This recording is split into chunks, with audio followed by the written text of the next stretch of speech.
तो hello guys. Episode 8 की शुरुआत में हम देखते हैं मोचिरो उस वाटर पॉट से निकल चुका होता है, लेकिन उसके बॉडी में जो कांटे छुपे होते हैं वो जहरीले होते हैं, जिस वजह से उसकी बॉडी बहुत दुख रही होती है। वहीं पे वो अपने सामने तोकितो को देखता है, जिसके तरफ बहुत सारे डिमन आ रहे होते हैं। मोचिरो ये देख के सोचता है, मेरे अंदर एक भी ताकत नहीं है, मैं तोकितो को कैसे बचा पाऊंगा। तभी उसे किसी का फ्लैश दिखता है, जिस देख के वो हैरान हो जाता है। तभी हमें उसका पास दिखाया जाता है, जहाँ पे हम उसके डैड को देखते हैं जो लकड़ा रहे होते हैं। मोशिरो अपने डैड को देख के सोचता है, मेरे डैड कितने मेहनती है, मैं जब बड़ा होऊंगा तो अपने डैड के ही जैसा बनूंगा। लेकिन अगले सीन में हम देखते हैं मोशिरो की जो मॉम होती है उनकी तबीयत बहुत ख़राब होती है और मोशिरो उनका ख्याल रख रहा होता है। लेकिन देखते ही देखते मोचिरो की मॉम की तबीयत बहुत ही बढ़ते जा रही होती है। और दूसरी तरफ मोचिरो के डैड अपने वाइफ को सुधारने के लिए एक जड़ी बूटी लेने आए होते हैं, मगर बाहर बहुत ही ज़्यादा तूफान होता है, जिस वजह से वो जड़ी बूटी निकालते निकालते उनका पैर फिसल जाता है और उसी वक्त उनकी मौत हो जाती है। एंड अगले दिन मोचिरो अपने मॉम और डैड के ग्रेव के पास खड़ा होता है और तभी हमें एक चीज़ पता चलता है कि मोचिरो का एक जुड़ा भाई भी है, जिसका नाम योशिरो है। उसके बाद हम मोचिरो और योशिरो को देखते हैं जो लकड़ियाँ लेके अपने घर जा रहे होते हैं। तभी योशिरो कहता है, दूसरे की मदद करने से हमें कुछ नहीं मिलता है। उसकी बात सुन के मोचिरो कहता है, ऐसा नहीं, डैड ने कहा था अगर तुम दूसरों की मदद करोगे तो तुम्हारे साथ भी कुछ अच्छा होगा। तभी योशिरो कहता है, डैड की बात मत करो, वो इतने पागल थे कि वो इतने तूफान में भी जड़ी बूटियाँ लेने गए। फिर मोशिरो कहता है वो मॉम को ठीक करने के लिए वो जड़ी बूटियाँ लेने गए थे। तभी योशिरो कहता है, डैड को ऐसा नहीं करना चाहिए था, उन्हें पता था मॉम ज़्यादा दिन तक नहीं जीने वाली, वो मरने वाली है। तभी भी वो जड़ी बूटियाँ लेने गए और अपनी जान गंवा बैठे। उसकी बात सुन के मोचिरो कहता है, तुम ऐसा मत कहो, और वो रोने लगता है। तभी योशिरो उसे चिल्लाते हुए कहता है, चुप बैठो और चलो अभी घर। उसके बाद वो दोनों रात को घर आते हैं और सोते हुए मोचिरो सोचता है, मेरा भाई बहुत ही अच्छा था, मगर मॉम डैड के मरने की वजह से उसका दिल पत्थर का बन गया। और फिर कुछ दिनों बाद ठंडी का मौसम जाके गर्मियों का मौसम आ जाता है, जिस वजह से दोनों भाइयों को बहुत काम करना पड़ता है। वहीं पे मोचिरो जब पानी भरने जाता है तो वो अपने सामने देखता है कि एक बहुत सुंदर सी लड़की वहाँ पे खड़ी होती है। एंड ये लड़की उस जमाने के हाशिरा लीडर की वाइफ होती है। फिर मोचिरो उसे अपने साथ अपने घर पे लेके आता है, जहाँ पे वो लड़की उन दोनों को कहती है, तुम दोनों यूरिची परिवार के वंशज हो, जिसने सबसे पहले ब्रीथिंग स्टाइल निकाली थी। मगर योशिरो को उसकी बात पे कुछ भी इंटरेस्ट नहीं होता, जिस वजह से वो उसे भगा देता है। उसी शाम मोचिरो योशिरो से कहता है, ये कितनी बढ़िया बात है, हम इतने बढ़िया खानदान के वंशज हैं, क्यों ना हम भी उनकी बात मान जाए और एक स्वॉर्डस्मिथ बन जाए, ताकि हम लोगों की मदद कर सके और डिमन को मार सके। उसकी ये बातें सुन के योरोची एकदम से गुस्से में आ जाता है और उसे चिल्लाते हुए कहता है, क्या तुम पागल हो गए हो, तुम्हें एक चावल बनाने नहीं आता और तुम लोगों की मदद करने की बात कर रहे हो। तुम क्या वो बात भूल गए, हमारी मॉम इतना काम करने की वजह से मर गई और हमारे डैड जो थे अपनी मॉम की मदद करने की वजह से मारे गए। और वो जो लड़की हमारे घर आई थी जो कह रही थी कि वो हमारी मदद करेंगी, मगर वो भी हमारी मदद नहीं करेंगी, वो बस हमारा यूज़ करेंगी।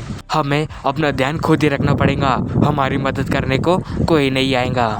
और उसी दिन से मिशोरी और यूशोरी ने बात करना बंद कर दिया था। एंड वो लड़की वहाँ पे जब भी आती थी योशिरी उसे वहाँ से भगा देता था और ये दोनों आपस में बात नहीं करते थे।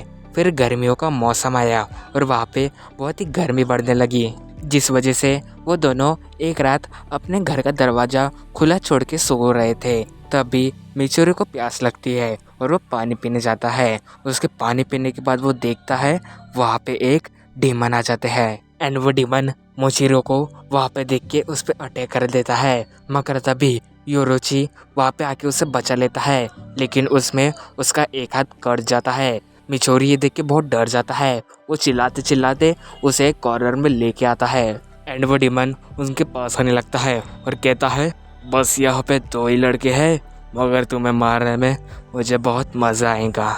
मोचिरो ये देख के सोचता है, अभी हम मरने वाले हैं और वो बहुत ही जोर से चिल्लाता है। वहीं पे सीन कट होके हम अगली सुबह देखते हैं जहाँ पे मोजिरो पूरे खून में लथपथ पड़ा होता है एंड जो डेमन होता है उसकी हालत भी बहुत ही बुरी होती है, मगर वो मर नहीं रहा होता है। लेकिन तभी वहाँ पे सूरज की रोशनी पड़ती है जिससे वो डेमन मारा जाता है। जिसके बाद योशिरो अपने घर जाने लगता है, मगर उसमें इतनी सी भी एनर्जी नहीं होती, जिस वजह से वो रेंगते रेंगते अपने घर के अंदर जाता है एंड वो देखता है योशिरो पूरी मरने की हालत में होता है। मगर योशिरो कहता है, प्लीज़ भगवान मेरे भाई को बचा लो, वो बहुत ही अच्छा है और मिचोरी का दिल बहुत ही साफ है, वो हमेशा लोगों की मदद करना चाहता है। जिसकी ये बातें सुन के मिचोरी रोने लगता है। वहीं पे योशिरो कहता है, मॉम डैड मुझे माफ़ कर देना, मैं योशिरो का ध्यान अच्छे से नहीं रख पाया।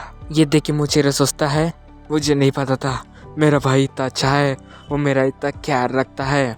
और यही पे सीन शिफ्ट होता है और हम मुचेरे को देखते हैं जहाँ पे वो अपना डीमन स्लेयर मार्क एक्टिव करता है और उन डीमंस पे अटैक करके सबको मार देता है और टोकिटो को बचा देता है।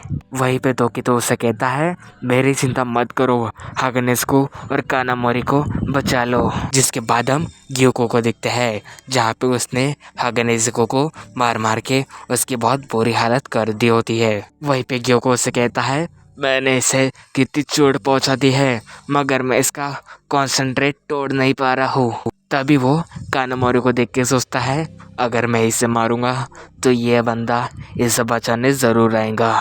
मगर उसकी ये कहते ही वहाँ पे मिचोरी आ जाता है और उस पर अटैक कर देता है।